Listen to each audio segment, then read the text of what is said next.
Welcome, everyone. We'll get started in just a moment.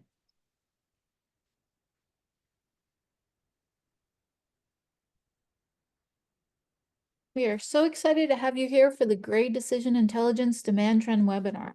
This is your insider's guide to understanding labor market trends, evaluating programs with real-world data, and our favorite part, at least my favorite part, debunking some of the biggest myths about program prioritization.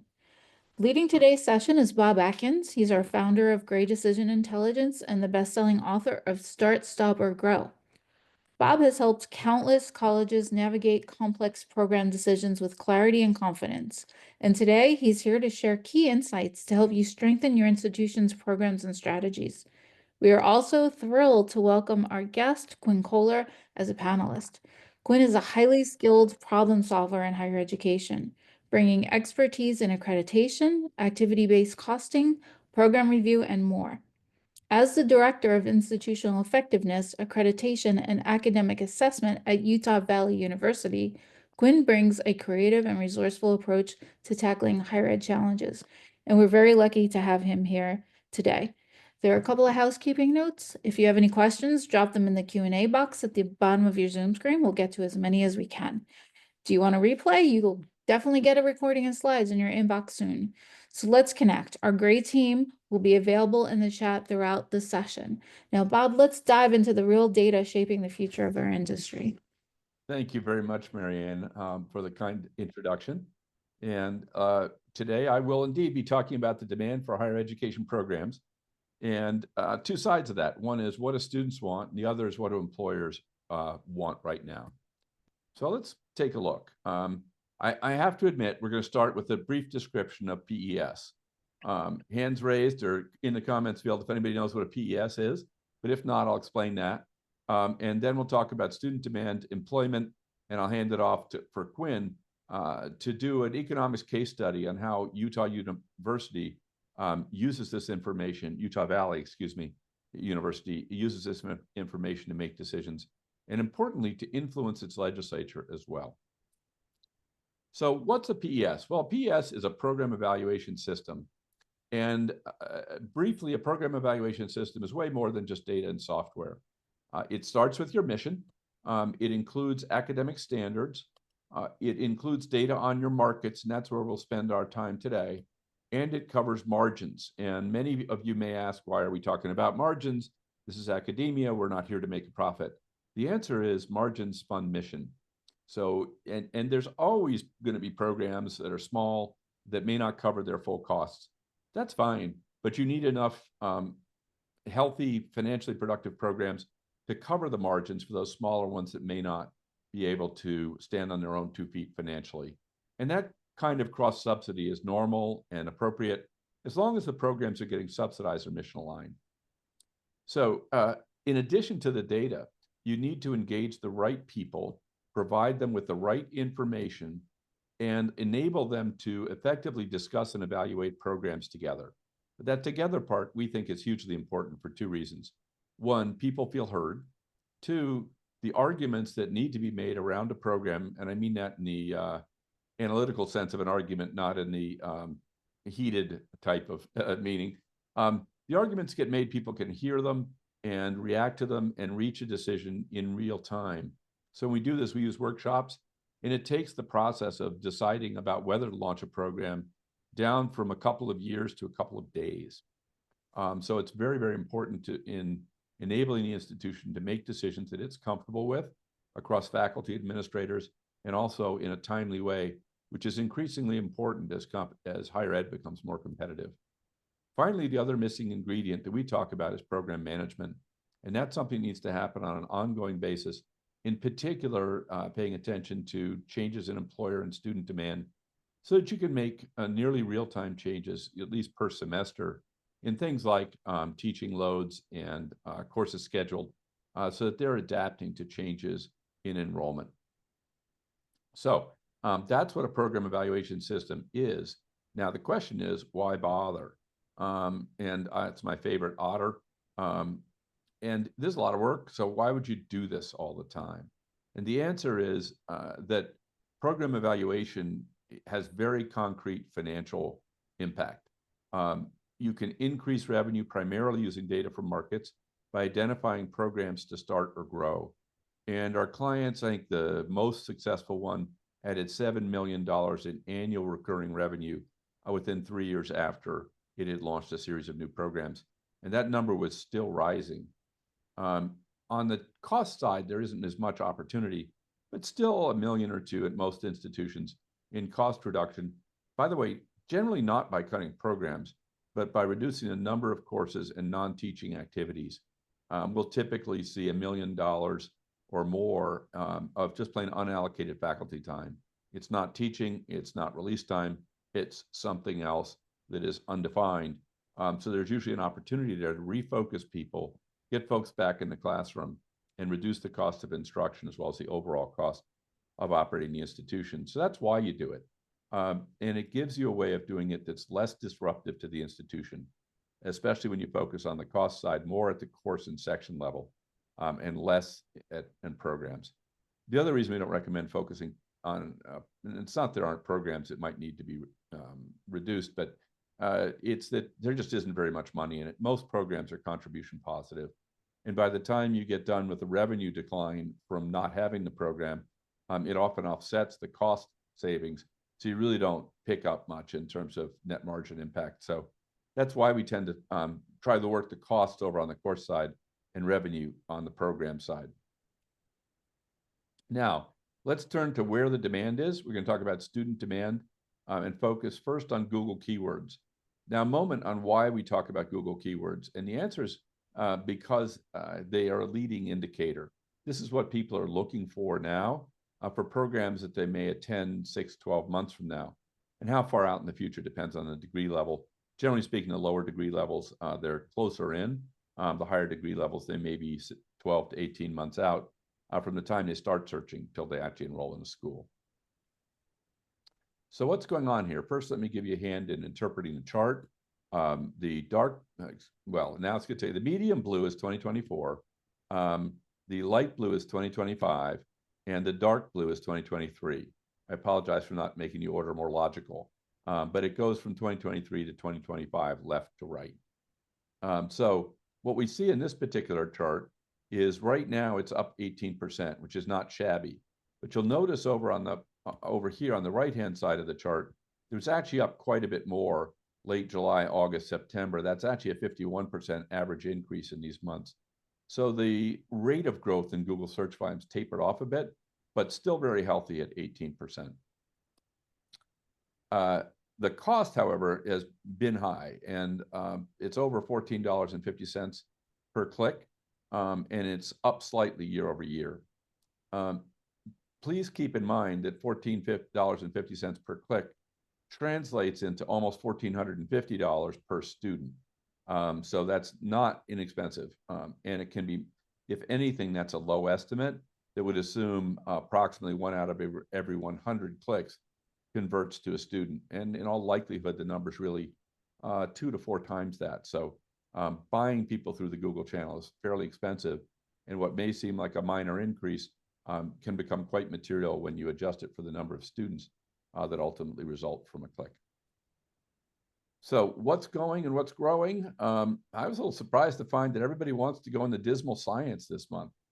So January 2025, unit growth. So this month, the month of January, was up 328,000 searches from the same month a year ago for economics programs.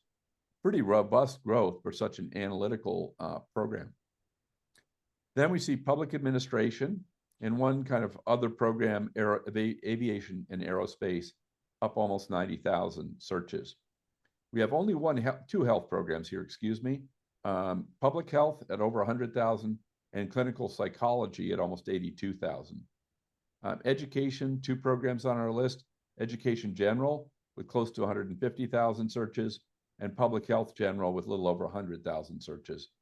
So the leader here in terms of number of programs is actually business, which is not surprising given how many programs end up being business focused. But HR, for some reason, is up substantially, 160,000 searches. Finance, consistent with economics, kind of a trend, up 125,000. And business administration management, up 92,000. And I'm going to highlight that one because business has been pretty flat recently, the business administration program. So seeing some growth there is encouraging. It's actually fairly hard for a university to grow if business isn't growing, because it tends to be the largest program on campus.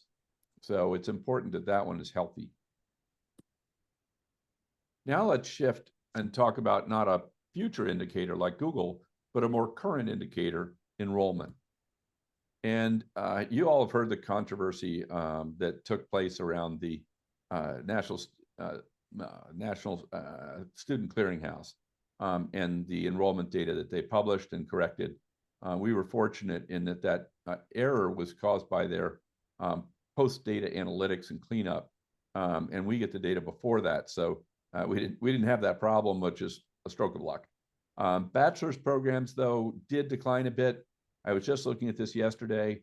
Associate's programs are up 3%. So net undergraduate enrollment is up, but it's up in, the bachelor's level's down a little bit. Community colleges are up a bit. We look at master's. It's a different story. After some rapid declines through COVID, we're seeing 3% and 2% growth there in master's programs. Very encouraging for graduate level education. Let's see. So now let's take a look at year-over-year change and what programs are hot and which are not. We've got 2 health programs at the top of our list: registered nursing and health services general. Registered nursing number of students increased 3,700 during this period. Now that's encouraging. I'm guessing that's not on campus full-on nursing programs. That's probably RN to BSN that's growing there. The reason I say that is it's very difficult to actually increase the number of students in a nursing program because it's normally capped by the regulator. So I doubt that is traditional on-campus 4-year nursing programs that we're seeing there. What the growth there is probably resuming the growth of RN to BSN programs online. I'm not certain of that, but that would be my hypothesis. Health services, Allied General, up 950. And then we switch over and look at some STEM programs where we have 4 STEM programs, which is quite surprising. I don't remember seeing this many on the list, quite maybe ever. Mechanical engineering with 2,200 incremental students. Business analytics up over 1,000 students. That's not surprising. We're starting to see that very regularly in our data. Electronics engineering is a growth area, is not one I've heard before. So that's actually very interesting to see almost 1,000 new students there. And chemistry is up 864 students. So some encouraging news here for STEM disciplines in the US. Then we've got business, where we have 2 programs: finance general and accounting. And finally, a couple of other programs: communication general and elementary education and teaching.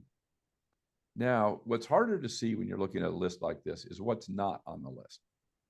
And there are a couple of programs that are normally here time after time and are not here this time. Computer science dropped substantially. That's typically on our leaderboard. And cybersecurity has been on our leaderboard forever. But this time it missed, but it had 588 students. But as you can see, that's 300 students below the threshold to be in our top 10. So we're seeing a little slowdown in those 2 areas, which honestly is quite surprising. Now, let's take a look at master's level programs.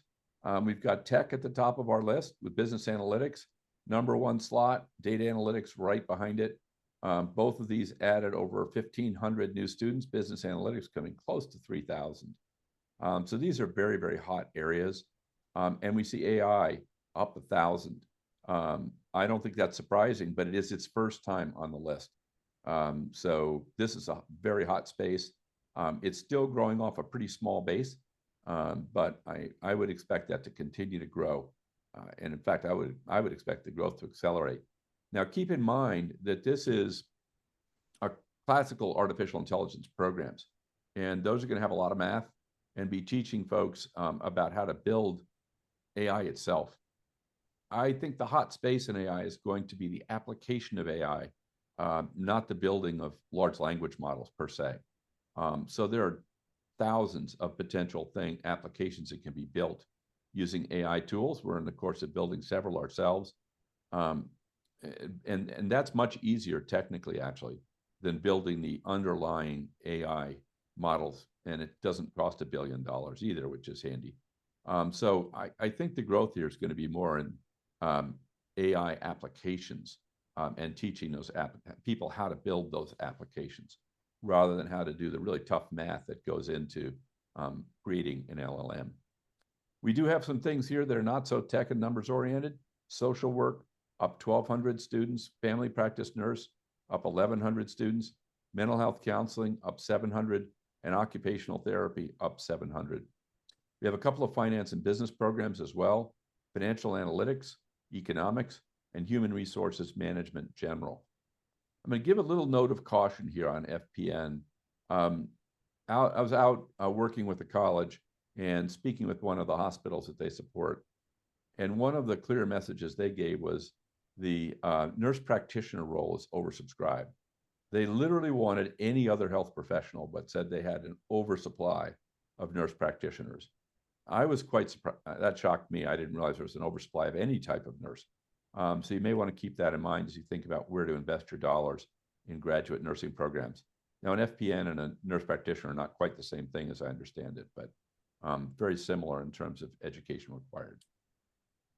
So now let's try and find what's going on at the cutting edge and in non-degree courses. For this, what we do is we look at Coursera volumes. Coursera is kind enough to publish the number of students who are enrolled in a program since the inception of that program, and they update it constantly. So what we do is we go into Coursera, we take the number of students this month, subtract the number of students last month, and that way we can see how many students have enrolled in the last month or the prior year. There's a quick question here on occupational therapy on the prior list. Let me just take a second and answer it. This is master's level on this particular list, which is an interesting thing for occupational therapy because I think that now requires a doctorate, if I'm not mistaken. Back to Coursera. So we can actually keep track of how many incremental students have enrolled in a given Coursera course. And keep in mind that that's a much lower threshold for interest and commitment than it would be enrolling in a college or in a program at a college. You can come and go on this. I've signed up a couple times, gone through most of one class and then dropped out. I don't think that's unusual. It's probably 50 to 100 to 1 ratio between the number of people who start a course on Coursera and the number of people who actually finish that individual course. So don't think of this as the equivalent to somebody seeking a degree, but it is a useful indicator to see what people are interested in. Think of it as a massive survey. And when I say massive, it is massive. So highest enrollment volume year over year, January to January 2025, 727,918 people enrolled in the course Data Everywhere. That is just a massive number of learners. Second place went to AI for Everyone. Again, kind of not surprising, but still enormous. And then we have Foundations of User Experience or UX Design with 250,000 learners. Tech Support Fundamentals, very similar number of learners. A couple more tech courses, Introduction to Data Analytics, over 200,000. Introduction to AI, over 200,000. And What is Data Science, 189,000. You start to put some of these numbers together and say it's similar fields. Data Everywhere, we could add to data science, and we're up to close to 1 million learners who express their interest by enrolling in a course on Coursera. We take Intro to AI and add it with AI for Everyone, and we're up to almost 700,000 learners who are interested in a basic introduction to AI. So there's some really enormous emerging fields there. I believe that AI in particular is probably the largest growth opportunity that we'll see in it's the biggest I've seen since I've been working in higher ed, which is a decade. And I suspect it's the biggest opportunity in the last 20 years.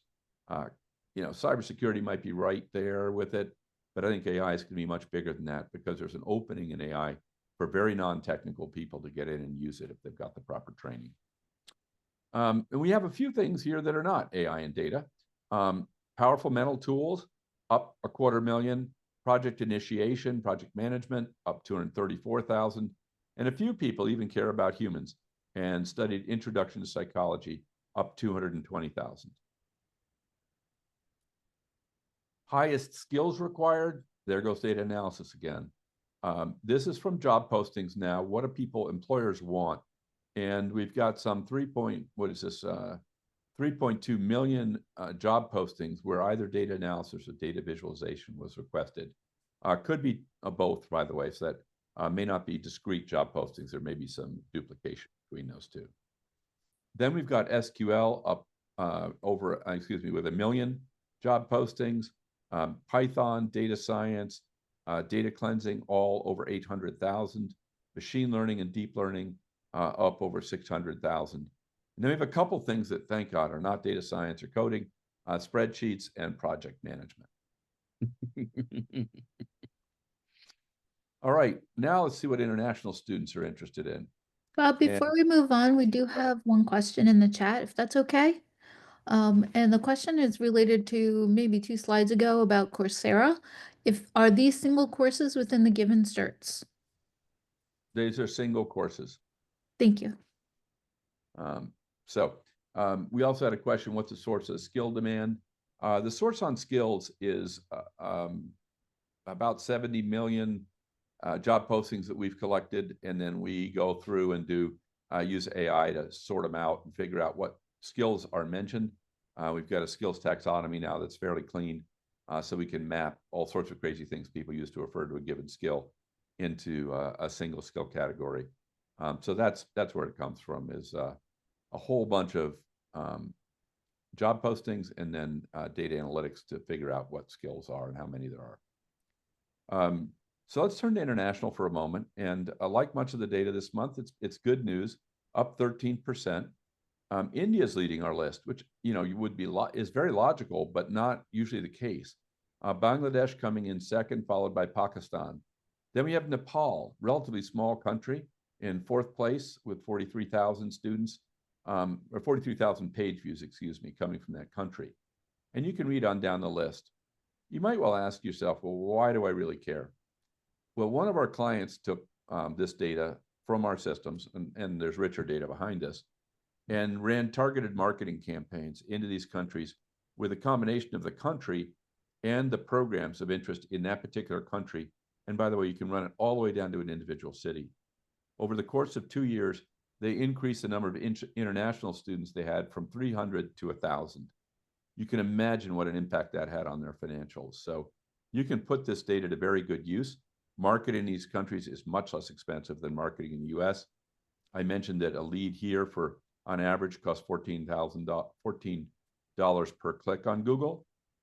In some place like Nepal, it's going to cost you pennies. So it's very inexpensive to market in these areas. What programs do folks want? Well, internationally, believe it or not, animation comes to the top of the list.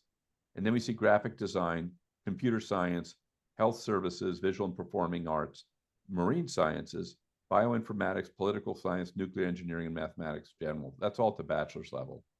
At the graduate level, and really I'm struck here by something I'll come to in a minute, marketing, business, IT, that's one I would have expected. That's sort of the classic international student in a way. Data analytics, computer science, education general, AI, pharmacy, physics, and nursing. But what you don't see here that I find interesting is the traditional dominance of the list by IT and engineering kinds of programs. I think some of that's shifting over into data analytics, and people's interests may just be changing as well. Now let's take a look at some employment indicators, and then I'll hand it off to Quinn to talk to you about how they use this information at Utah Valley. First things first, in order to understand how many jobs there are for a graduate, you have to reach agreement on what occupations are aligned with that degree. This is typically done by using something derived from the National Center for Education Statistics, Crosswalk, which aligns programs with occupations. They have a very narrow view of what occupations are appropriate for a given student. They assume that the only occupations that they should show are occupations for which that student or graduate is directly prepared. So if you take the example of a biology major, they have about 8 or 10 occupations, that they think those folks can go into. Secondary school teachers, medical sciences, natural science managers, biology, microbiologists, food service technicians, but it's only 10. And you can see from this list, we're at about 11,000 total jobs, excuse me, that might be available to biology grads. Well, that'd be pretty grim news if it were true, but it isn't.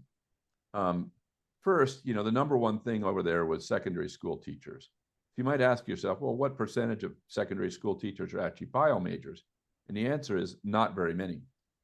You're more likely to find bio majors in gen ed, art, music, or mathematics. So number one, this logic doesn't really hold together in terms of what percentage of a field is from that major. But more importantly, when you look at what biology majors really do, they don't go into 8 or 10 occupations. They go into some 780 occupations. And that's from data that we have on 541,000 graduates who have just a bachelor's degree in biology and the occupations that they have after graduation. Of the top 10 occupations, only one was on the list I showed you that was built off an NCES crosswalk. So it's a pretty big miss here.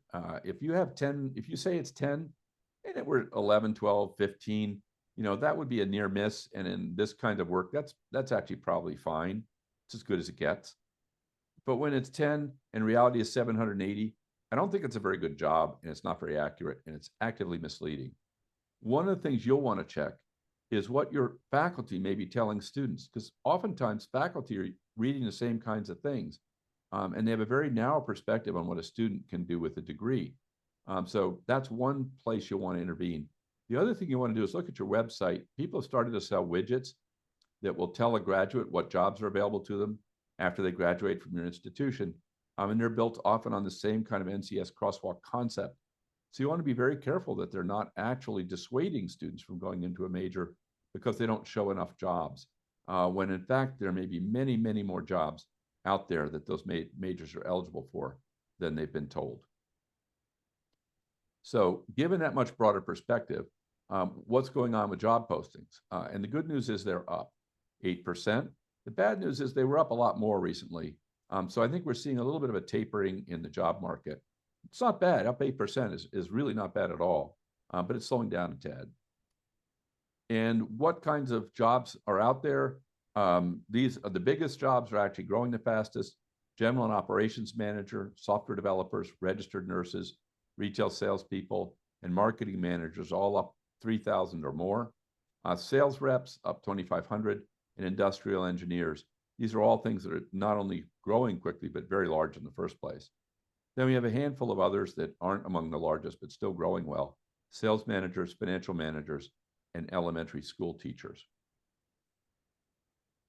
So the question then becomes, what skills should you be teaching? What's going on here? I'm sorry, my computer seems to be locked up for some reason. Okay, there we go. In terms of skills, 7 of the 10 fastest growing skills were related to business. You can see marketing, Microsoft Office, project management, and finance. We also have analytics and accounting. Computer science, construction were up there. This is all bachelor's level, by the way, and automation. Now, let me stop. I'll come back to summarize, but I'd like to turn it over to Quinn Kohler to talk about his experience at Utah Valley. Thank you, Bob. I'm Quinn Kohler, Utah Valley University. I'm the Director of Accreditation and Academic Assessment. I used to be head of institutional effectiveness as well, but we're a large growing university and titles are changing fast and furiously. I'd like to talk about fiscal health and data-driven decision-making that we've had at Utah Valley recently. Here's a nice picture of one of the quads on our campus when we have grass that is green. So it's either in the spring or the fall, definitely not the summer nor the winter. All right.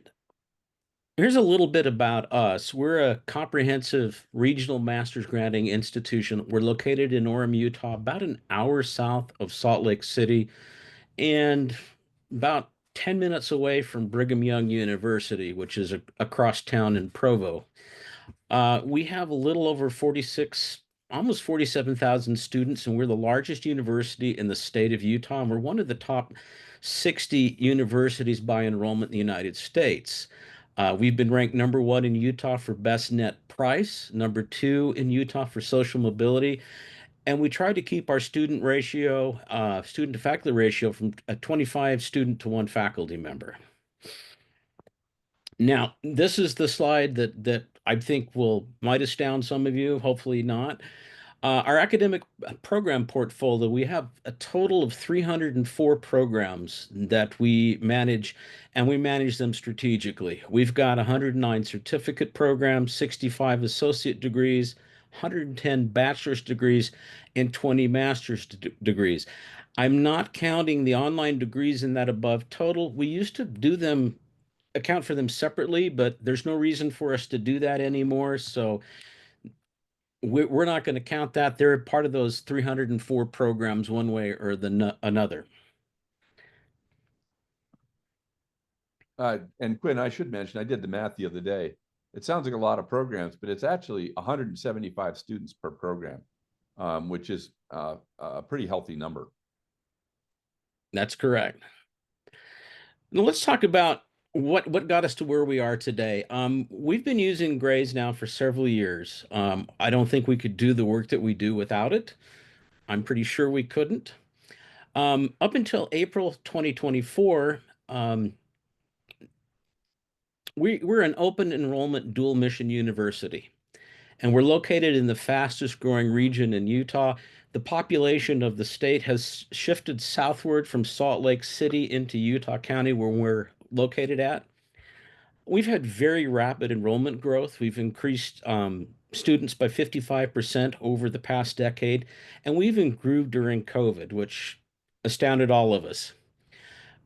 In the past, we were quick to add new programs, and we were slow to sunset underperforming programs. So our problem has been we rapidly outgrew our resource base. And there's really not any difference between outgrowing your resource base and not having one if you're a smaller institution. We understand institutions that are making cuts because with all the students we have to strategically manage our program portfolio and shift things around. Now, April 2024 until now, the key term here that I'm using is strategic reinvestment. No sooner did last school year end than we got a call from the Utah State Legislature. There was a legislative audit for selected high-performing academic programs. About a day after talking to the legislative auditors and getting their requirements for what they wanted to see data-wise, we started in defending our liberal arts programs to the legislature and the legislative audit folks. It was an interesting period and process for us. And we used Gray to make the case that we should probably keep our liberal arts because they're very highly employed throughout the state. Another thing that happened is the Utah Board of Higher Education wanted detailed financial information for all academic programs at every state institution. That has never happened before. So we knew something was up. Well, Utah has a part-time legislature. They are in session between February and March. In February 2025, there was a House bill introduced called HB 265, which was for strategic reinvestment of instructional funds from underperforming programs to high-demand programs, which amounts to, at this point, a 10% instructional funding cut over 3 years. Now, to add insult to injury, they're not just taking the money away. They're asking us to hit 33% of this 10% instructional cut. We can't take it from any other areas. It has to be an instruction. And we're putting it into a fund that we will get back if we reinvest those funds in other areas that the legislature would like us to see us invest those funds in. So let me show you what we did. Well, hold on a sec, Quinn. We have a question from Carmen. What are the factors that enabled you to grow so rapidly? We have a very quickly growing population. It's a cultural and religious phenomenon where people tend to have more than 4 to 5 children per family. So we have a lot of young people. We don't see a drop off in high school enrollments in our state for quite some time. And we Awesome. also have a lot of move-ins. Silicon Valley has over this last several years been moving operations into what we call Silicon Slopes, which is within our service region for our university. So we've got a lot of tech employers from the National Security Administration to Facebook to Google to PayPal. If it's a large tech firm, Adobe, you're probably locating in Utah because we have lower taxes, and it used to be a more affordable cost of living, but that's changed recently. And I hope that addresses your question. Terrific. All right. So what we did, Sorry. that's okay. First, we did a nomenclature adjustment. You'll see my quote on the side, FTE hides a multitude of sins. We found that out to be the case with not only our university, but with the entire state system. Everybody has different ways to calculate full-time enrollment. So if you're talking about FTE, you always have to make sure, okay, which one are we using? Which formula are we using? Is it an FTE formula or is it a state mandated formula to calculate workload and resource distribution? What is it? So I co-opted one of our deans during our annual budgeting process to start asking for funds using student credit hours, or SCH. And we started talking about contribution margins, and we've always been talking about instructional costs. Student credit hours are very accurate. You can't hide anything. You've got, if a student sits in a chair in your class for an hour, that's 1 credit hour. If a professor has 30 students in a 3-unit class, that's 90 credit hours that have been taught. So we adjusted the nomenclature. Then we moved on to identifying underperforming courses. And what we did, Quinn, I'm going to stop you. I want to make sure everybody really focuses on this. This is courses, underperforming courses, as opposed to underperforming programs. And as I mentioned earlier, I think there's a lot more money here, typically in efficiency, than you're going to find by trying to make the cuts at the program level. Also, usually less controversial. Back to you, Quinn. that's correct. And what we did to be equitable is we focused on free electives that were not required by any programs. These are just, you may call them boutique courses. These are, some of these courses are popular, some of them are not, but they are not required for graduation and they're not required for any program. So what we did is we matched Gray's DI economics section level data because we can get down to the individual sections and see how each of them are performing.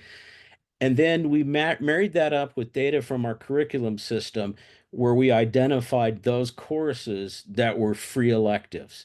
And that brings us to our next slide.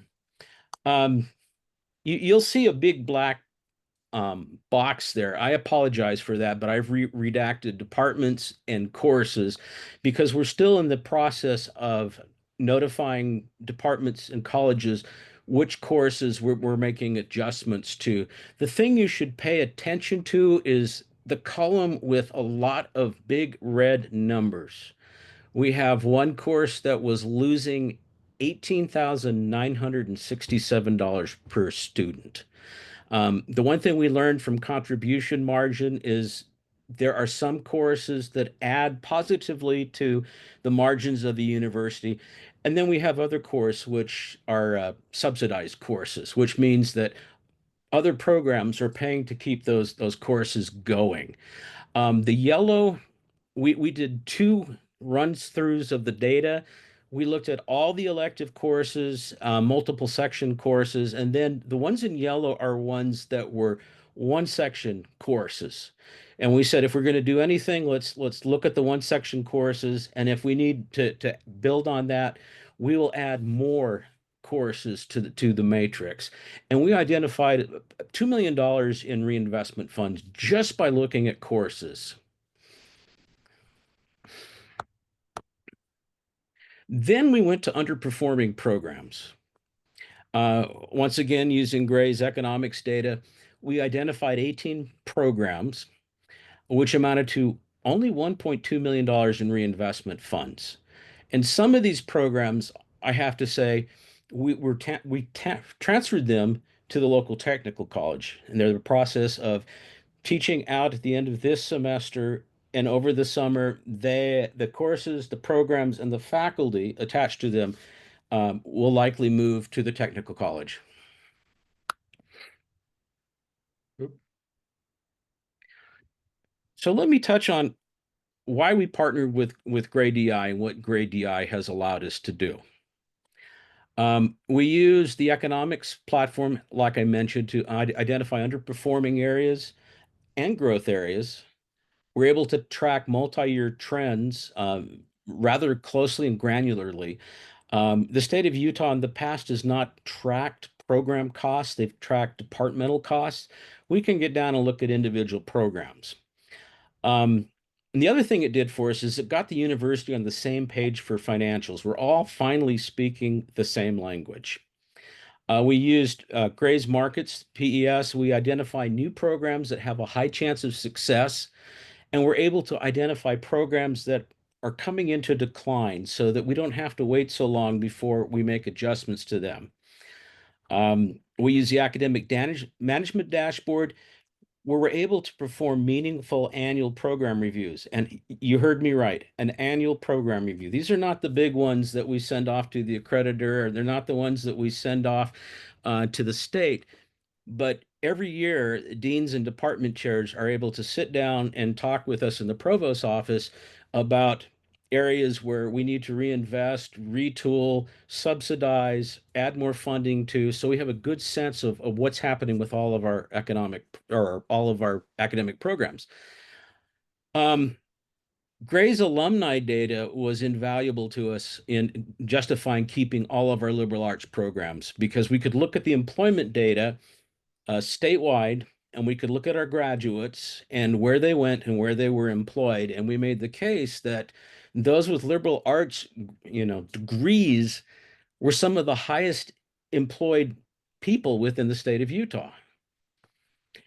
And then we also used Gray's industrial reports would help us identify employment trends for new programs, and also it helps us identify the skills that we need for looking at curriculum and adjusting curriculum so that we're always teaching what is relevant to local industry through our academic programs.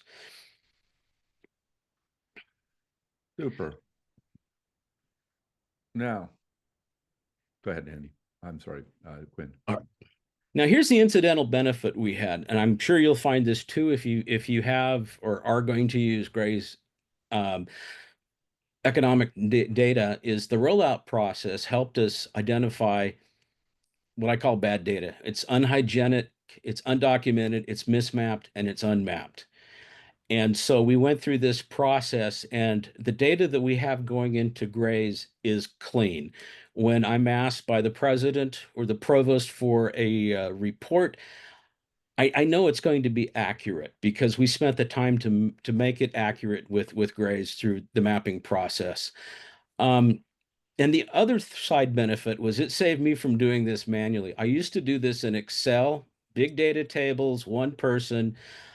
We came to a point where I was asked, how do we grow this area? And it's like, you're either going to have to give me staff or we're going to have to get a system. So this has saved us, I'd say around $200,000 in staff costs, because I didn't have to hire extra staff to do this.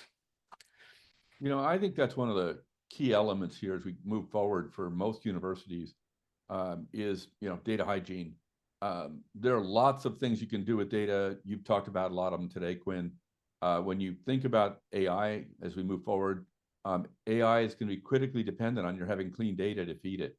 If you give the AI bad data, it's going to propagate that all over your institution and potentially further, with regulators and others who may be able to access it. So getting the data right at the foundation and putting it into databases in a sound structure is really important. We've stumbled over it ourselves here at Gray.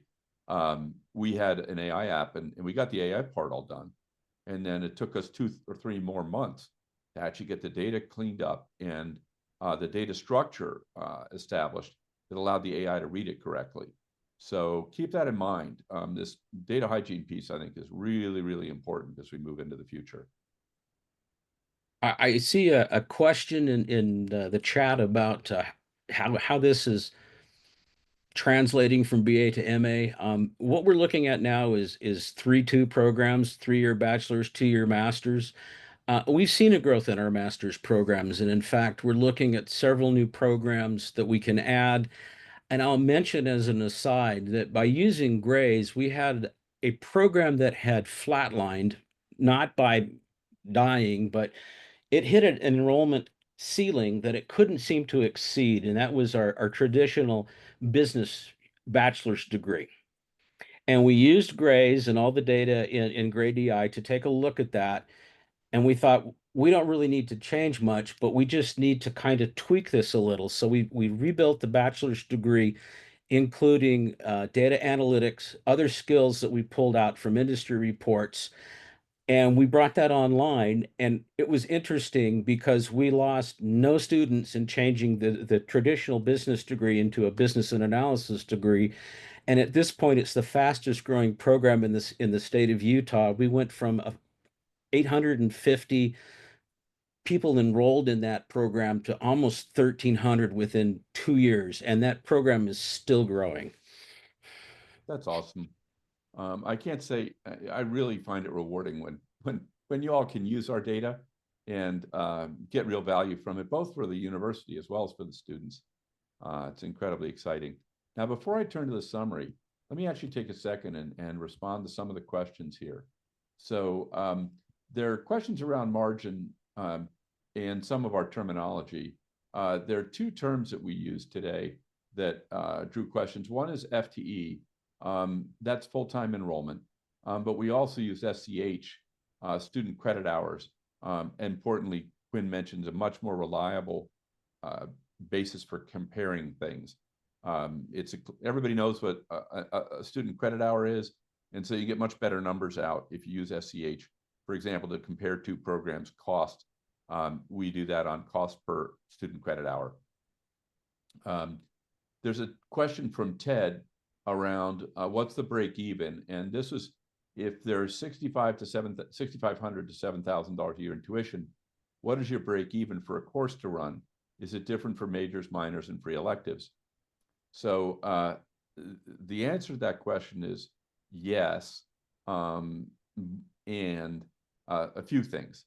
First, if the gross revenue in tuition is $6,500 to $7,000, the first thing you have to do before you begin calculating margin is subtract any discounts and scholarships you provide to those students. That I'm not saying discounts that they may get from the state or the federal government, but if the institution is discounting their scholarship, that discounting their tuition, then you have to subtract that because that's what the institution will actually receive from the student. Then we allocate that out to the courses they're taking. So you know, the typical student's going to be taking 3 courses per semester. So let's assume that there are no scholarships. That $6,500 is going to turn into about $2,200 per student per course. At that point, all you've got to do is figure out what you're paying a faculty member for the course. And so let's use a $100,000 faculty member, assume that they have to teach a certain number of courses per year. And I'm about to exhaust my ability to do this in my head. But let's assume they have to teach 10 student credit hours per year. That'd be about 3 courses, maybe a little bit more. That would mean that your cost for that course is about $10,000, 1/10 of the faculty member's full pay. So in order to break even, I had about $2,000 in student revenue, $10,000 in cost. For that particular course, I would need about 5 students to break even. If I got that right, it's nothing short of a miracle. So that's now, I mentioned that it did vary by major, minor, free elective. It actually varies by a lot more things than that.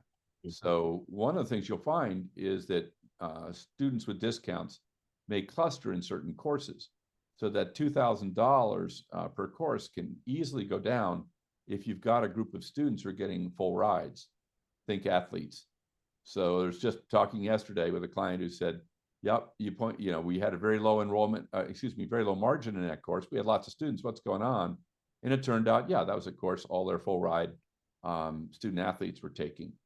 So the margin on the course was considerably lower than you might expect. The other thing, of course, that varies is the faculty pay. So depending on what you're paying a faculty member, the cost can go up or down.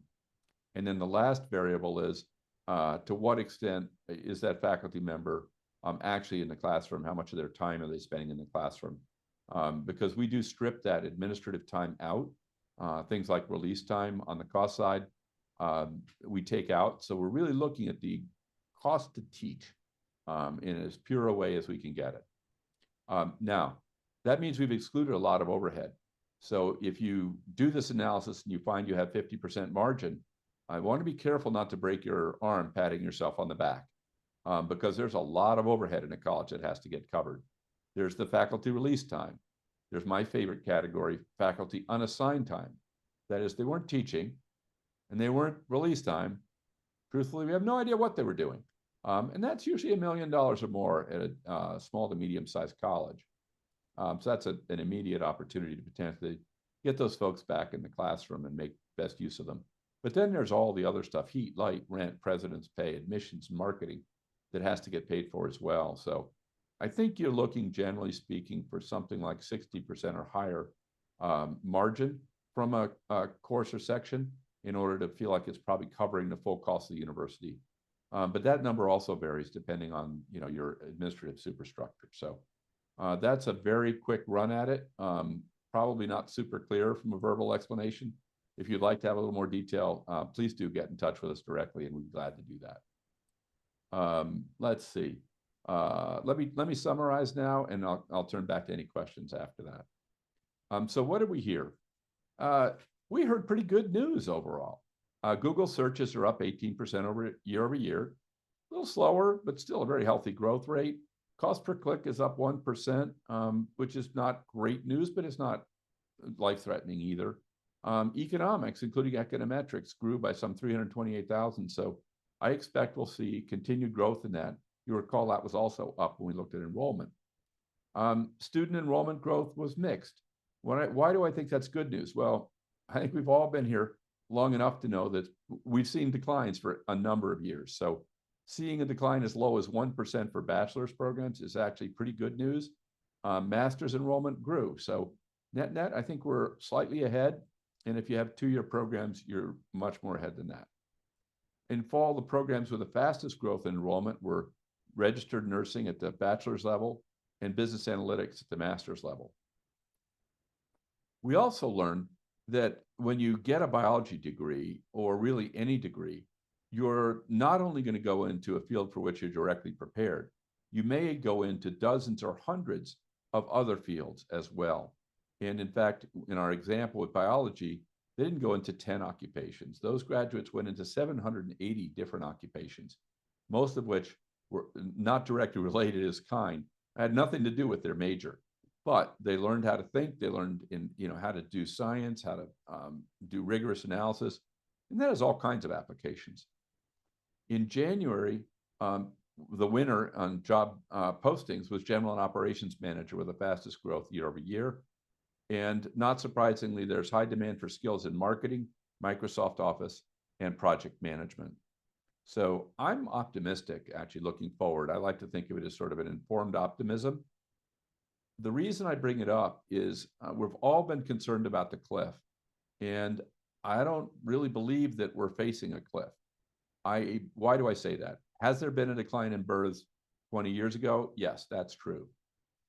We looked at birth rate, the volume of births, and then 18 years later looked at the number of students enrolled in college. And we have not found a close correlation between those two numbers. And if you stop and think, that's not surprising. Enrollment in college is a very complex decision that's made by families, individual students, college advisors, and with a lot of influence by our society as well. So the effect of just the number of people born is relatively small. There are other things that are equally important. one of which is the economy. So when the unemployment rate goes down, enrollment in college goes down, which handily explains a great deal of what we've suffered through since about 2011, when we began to come out of the Great Recession and unemployment rates declined steadily for almost 10 years. It was a painfully slow decline, but it was a decline. And as a result, fewer people enrolled in college because they got jobs instead. And I think as we look forward, that those influences, the many other influences, are going to be far more impactful on enrollment in college than simple demographics. One to keep an eye on that I think is very real is the attitudinal cliff.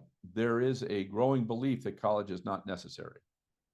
There is no factual basis for this that I've discerned, but it's a widely held belief and a cultural norm that is, I'm not the kind of person who goes to college. I don't know what kind of person that is. It seems a shame, but I think our society is dividing a bit that way. So that perceptual cliff, I think, is very, very real. The demographic cliff, I don't think we're going to feel to the level people have been concerned with. I am optimistic. The numbers are pretty good right now. We're supposed to be entering the cliff. I don't see it happening yet. I hope it doesn't happen at all. But as with any kind of forecast, the proof will be in the pudding. We'll have to wait and see whether it turns out to be true or not. Quinn, any parting thoughts?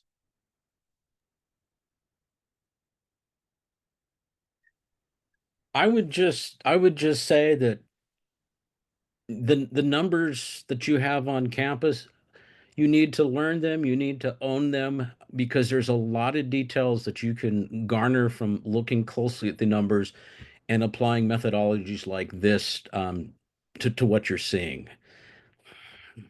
Thank you, Quinn. Yeah, I think in an uncertain environment, the people who understand their numbers and respond to them quickly are clearly going to do better than folks who are running on old and bad numbers and don't realize what's happening and don't respond quickly enough. So, well, obviously, I have a vested interest in that perspective as well. And we'd be delighted to help you all if you don't have it set up yet. There are some things you can do with us always that are free. We have a masterclass starting up. First class is Tuesday, March 4th. Yours truly will be doing that one on the foundations of academic program evaluation. And we'll walk you through all the details of how to do a sound program evaluation during the course of the masterclass. And then we'll wrap up with a view into the future on Tuesday, April 11th. I'm personally really looking forward to that one. I'm starting to pull together the things that can be done, in particular using AI in higher education, just enormous numbers of different opportunities to lower costs in some cases, substantially improve the student experience in others, reduce, I think, failure rates and enable the level of tutoring that's going to be required and so forth. So lots and lots of interesting stuff to talk about there. And then, of course, we have our monthly webinars. And for those of you who'd like to learn more, I'll give my book a plug, Start, Stop, or Grow. It's a pretty good read from what I understand from other folks. I haven't cracked the cover in quite some time, but it's a good, simple summary of an approach to program evaluation that's proven effective for over 100 colleges at this point. Thanks, everyone. I hope you'll join us at our next webinar. I hope you enjoyed today.